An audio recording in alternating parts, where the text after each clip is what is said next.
Good work, Bob. How are you finding life in LA? You enjoying it?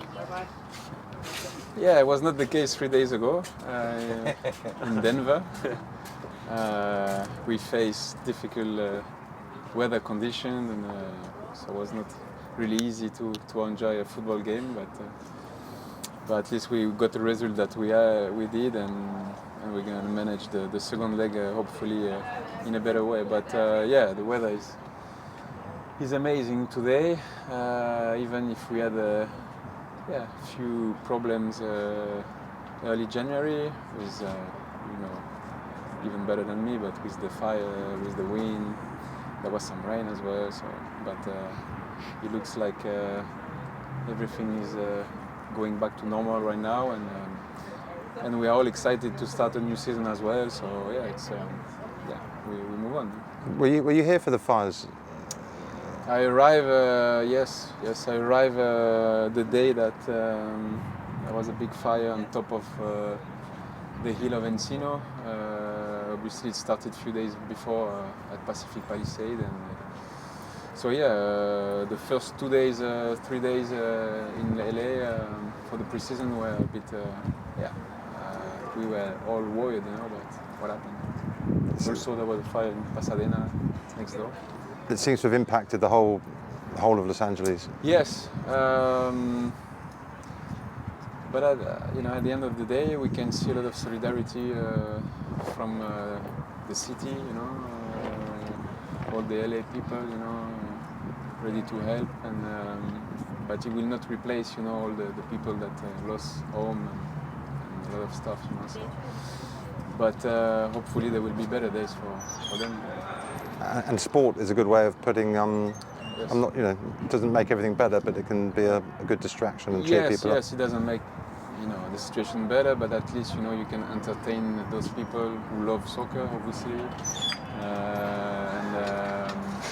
and also when you are a sportsman, you have this responsibility, to perform and to give a good image of your club, of your city, and make the people and fans enjoying the moment. So.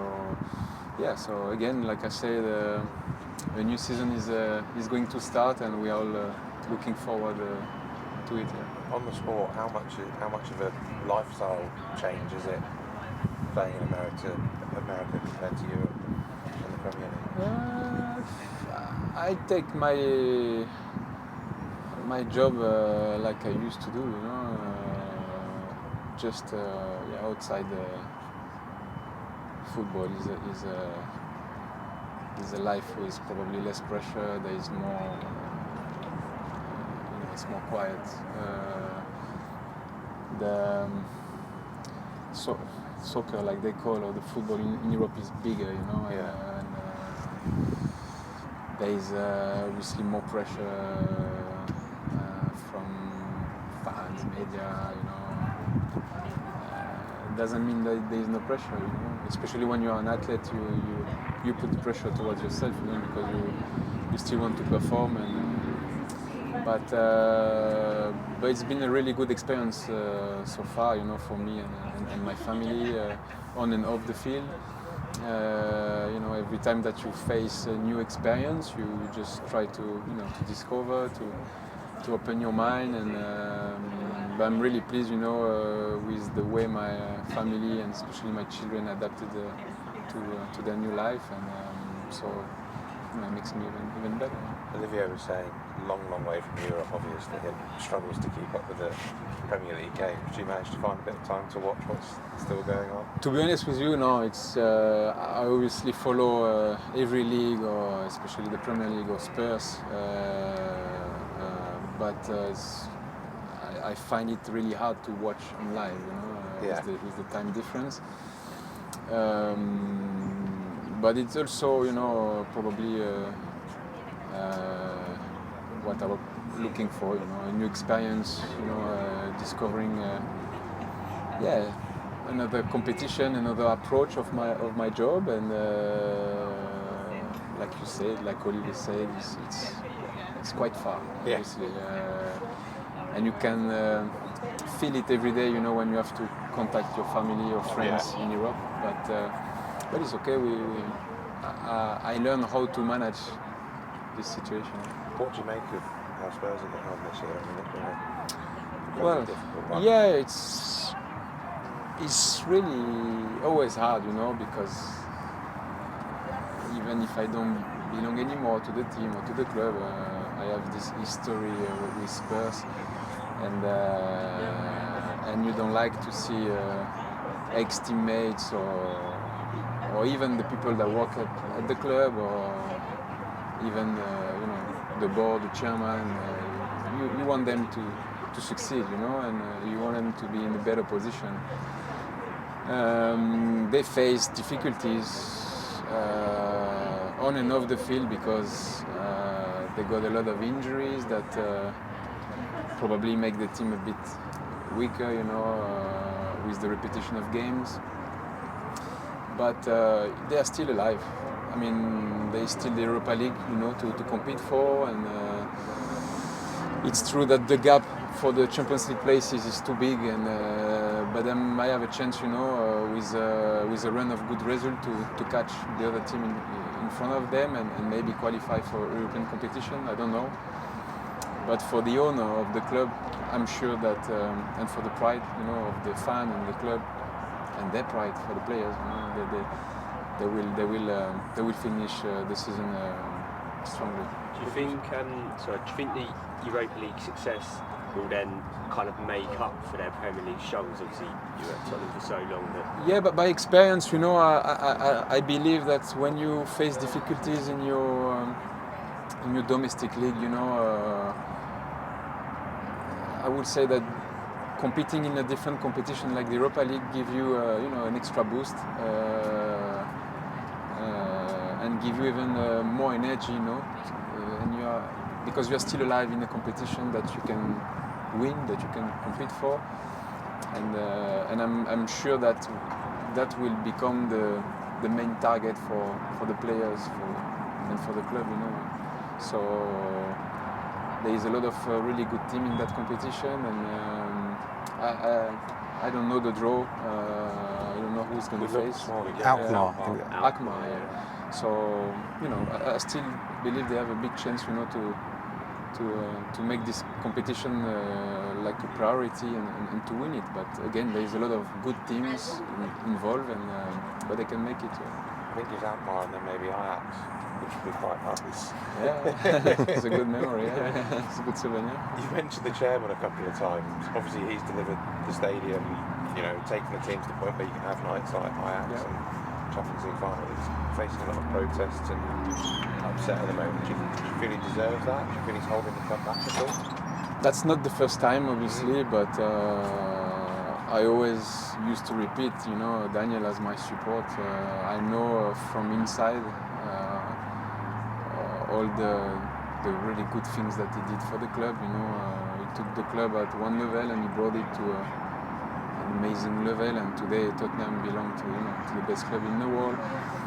Obviously, when you face difficulties in your season, when you don't have the result expected, there is always a guilty, you know, and I know, and we all know that the reputation of Spurs, you know, lacking of trophies, but at the same time you have to realize that in 20 years, you know, the club become, you know, something huge, you know, in the football world, and not only on the pitch, but also off the pitch, you know, with a strong image, you know, all around the world. And I know that they are working. They do all the best to you know, to get that success that missed to the club. But again, for me, Daniel has been, you know, really huge for the club, and he deserves a lot of credit about that, you know. But again, you cannot win trophies with one person. It's about, you know, picking the right people and making the environment that is going to help the team to succeed. You know? So, you and Olivier have obviously won trophies together for France. Do you think you can deliver a trophy here in Los Angeles? What would that mean to you to win something here together? Yeah, but we already did it last October with the Open Cup. yeah, we could even add another one with the Leagues Cup that we lost against Columbus. We know that the club is really ambitious and wants to continue these successful years by adding more trophies. So that's the target. But you can see that the football is developing really well, and there is a lot of competitive teams. So yeah, but that's what you want, you know, compete against the best team in the country and try, you know, to add another trophy to the club. Have you had any old teammates sort of reach out to come over? Have you tried to tap up Harry Kane to maybe? No, Harry is really busy right now with Bayern, and I hope that this season will be the one for him by winning trophies, you know, collective trophies.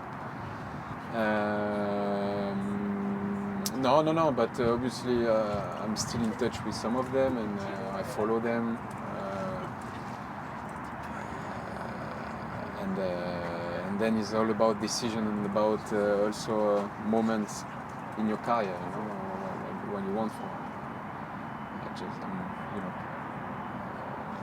know, I never look backwards, but I'm already 38, and you know, season after season, years after years, the time is running so fast. So we need to enjoy the present and the moment. So, sorry, this time next year we're getting very excited about the World Cup coming to America. Will you used to be playing here in Los Angeles, and what do you think the World Cup will be like, an American World Cup? I don't know. Honestly, I hope and I wish to follow the World Cup from US. You know, my personal situation, I don't know. I'm focused on this season, and we'll see for next one. But yeah, we can feel the excitement of the people. There is a really strong fan base that I was not expecting when I arrived. You know, we play in full stadium with nice atmospheres, with a really good approach of the football game, different coaching with different game style, you know. But yeah, it's really interesting, I would say. Different rules than in Europe, especially the way you build a squad, you know, a lot of restriction. But it makes, you know, the level quite equal between teams, and you know, for players you enjoy the competition. But again, yes, the World Cup, it's a major tournament that everybody will be focused on, and even more now by seeing my ex-manager Mauricio Pochettino as a US national team manager. You know, I want to see, I will support France, but I will support also USA. Right? Are you in touch with Poch quite a lot? I'm still in touch. I'm still in touch with him, and you know, he's got a big challenge ahead of him, and it's good to see him in that position.